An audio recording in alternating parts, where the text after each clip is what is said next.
Lorsque quelqu'un veut devenir ton ennemi, il devient d'abord ton ami. Il va te rapprocher, il va approcher tes enfants, ta femme, ton mari. Il va bien vous approcher pour lui permettre de bien vous connaître. Les ennemis, ils ne sont pas loin que tu le penses. Un ennemi peut être quelqu'un que tu connais ou même quelqu'un qui t'aime. Il faut se dire que l'ennemi a toujours des mauvaises intentions envers toi, des mauvaises dires à ton égard. Il a un plan de destruction pour toi. Il va te sourire, t'embrasser sans t'aimer. Bonjour tout le monde, c'est Francine, j'espère que vous allez bien. Alors aujourd'hui, je suis venue vous partager un conseil sur le thème de l'ennemi. Un ennemi, c'est quelqu'un qui a vraiment de la haine, qui veut du mal à quelqu'un ou qui cherche à le nuire. Après, il doit y avoir sûrement quelque chose qui s'est mal passé pour que les gens deviennent des ennemis. Ils ne sont pas ennemis par hasard. Lorsque quelqu'un veut devenir ton ennemi, il devient d'abord ton ami. Il va te rapprocher, il va approcher tes enfants, ta femme, ton mari.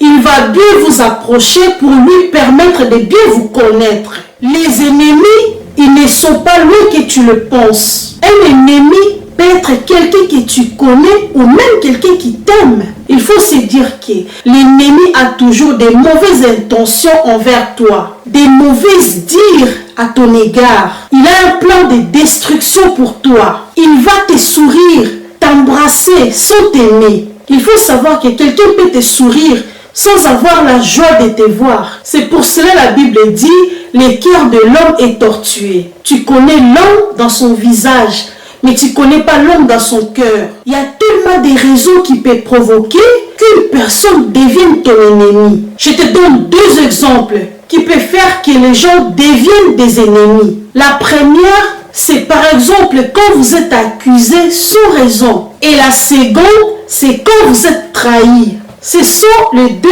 raisons qui peuvent faire que les gens deviennent des ennemis. La découverte d'une infidélité dans tout type de relation. Une infidélité de la personne sur qui vous comptiez. Lorsque vous allez découvrir que cette personne devient celle qui vous a menti, qui vous a trahi, peut lui faire devenir votre ennemi. Ou alors, vous êtes avec des amis, par exemple, lorsque vous dites juste un mot déplacé, une parole prononcée ou un acte mal perçu, peut faire aussi que les gens deviennent votre ennemi. Donc les gens peuvent devenir ennemis sur plusieurs raisons. Ça peut être aussi la séparation dans un couple, le fiancé qui vous laisse en dernière minute, les critiques, et aussi facteur du fait que les gens deviennent votre ennemi. Un ennemi ne peut que chercher à te nuire. En général, après son passage dans ta vie, le but est que tu ne puisses plus te relever. Un ennemi,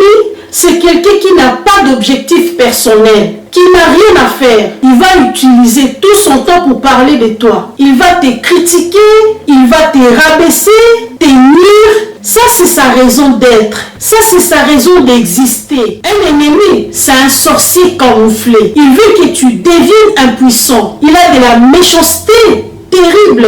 Il est là pour falsifier tout ce que tu fais, pour falsifier tes pas, falsifier tes choix, falsifier tes directions. Il fait que suivre tes relations. Il fait que remarquer tes failles, remarquer les failles de ton mari, les failles de tes enfants. Il fait tout pour t'imiter. Il voit que d'ici 2 ans, tu es le danger. Il voit que tu vas réussir dangereusement. Il ne veut pas que tu réussisses. Il veut ton échec. Il ne veut pas que tu réussisses là où lui, il a échoué. En fait, ton ennemi est à l'aise quand tu es limité. Il sera à l'aise quand tu ne remarqueras pas, par exemple, le fait que tu n'as toujours pas de maison. Il sera à l'aise quand tu ne remarqueras pas que ta vie ne change pas. Il est très heureux quand tu ne remarqueras pas, par exemple, que depuis, les choses n'avancent pas dans ta vie. Ton ennemi t'aime tant que tu es toujours à bas niveau. Il est très à l'aise quand tu es bloqué. Ton changement et ton évolution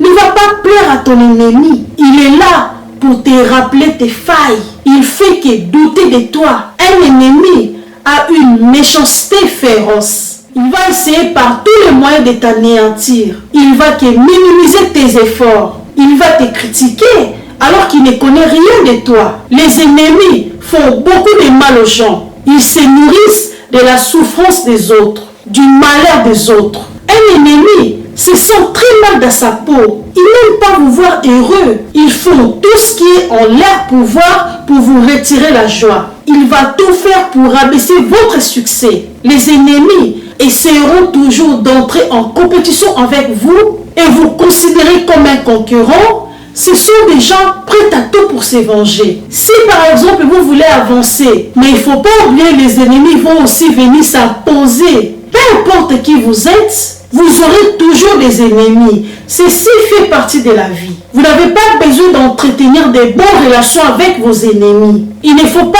rester avec vos ennemis. Si tu connais déjà ton ennemi, il ne faut pas rester avec son ennemi ensemble. Rester avec des ennemis autour de vous, c'est de se mettre en insécurité. Les ennemis n'aiment pas les gens. Il ne va pas aimer ta réussite. Il n'aime pas le développement. Il n'aime pas le succès. Il n'aime pas l'évolution, la gloire. Il n'aime pas le bonheur des gens. Il voit en toi ce que lui devait être. Il faut savoir que si un ennemi donne de bonnes paroles, c'est qu'il a de mauvaises intentions. Car la bouche d'un ennemi dit rarement la vérité. La Bible dit, soyez en paix avec tout le monde. Cela ne veut pas dire fréquenter tout le monde. Avec vos ennemis, il faut faire l'amour éloigné. Tu n'as pas de problème avec ton ennemi, mais il faut le laisser dans son coin. Ne faites rien que votre ennemi ne puisse savoir. Et il ne faut pas négliger ni les petits ennemis,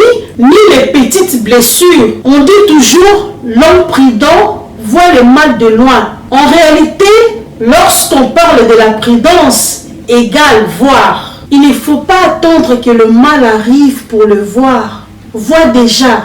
Évidemment, ne pas avoir des amis ne signifie pas être une mauvaise personne. Vous pouvez être quelqu'un de bien, sans problème. Mais les gens qui vous entourent ne sont pas des gens bien. Elles se réjouiront de vos échecs. Quand tu as des nouveaux gens, des nouveaux rencontres à tes côtés, tu dois savoir qui vient et pourquoi. Si tu es déjà un adulte et que tu as rencontré un nouveau ami, tu dois savoir pourquoi il vient dans ta vie et il ajoute quoi. Il faut définir les relations dès le départ pour ne pas subir. Subir dans les relations quand tu es déjà un adulte, tu es considéré comme un enfant. Ne joue pas avec ta vie. Les gens qui sont autour de toi peuvent t'élever ou te détruire. Aimez les gens qui t'aiment. Ne forcez pas une relation. Arrêtez d'insister. En effet, il peut arriver à tout le monde d'avoir des ennemis. Cela peut être au sein de votre famille, les amis, voire les entourages, etc.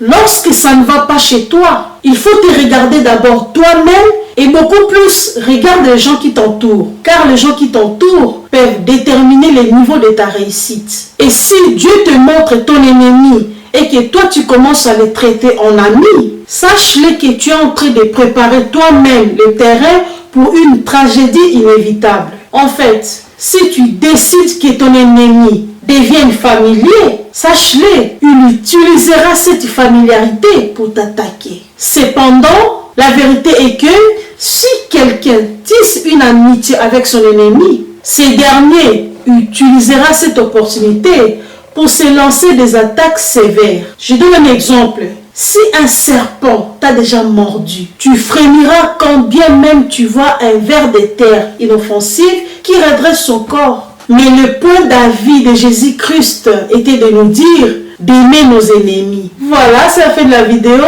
J'aimerais vous dire merci pour vos encouragements et je profite de cette occasion pour passer un coucou spécial à tous mes enfants. N'hésitez pas de vous abonner, de liker et de me laisser un petit commentaire. C'était le conseil d'une grande dame. Ciao!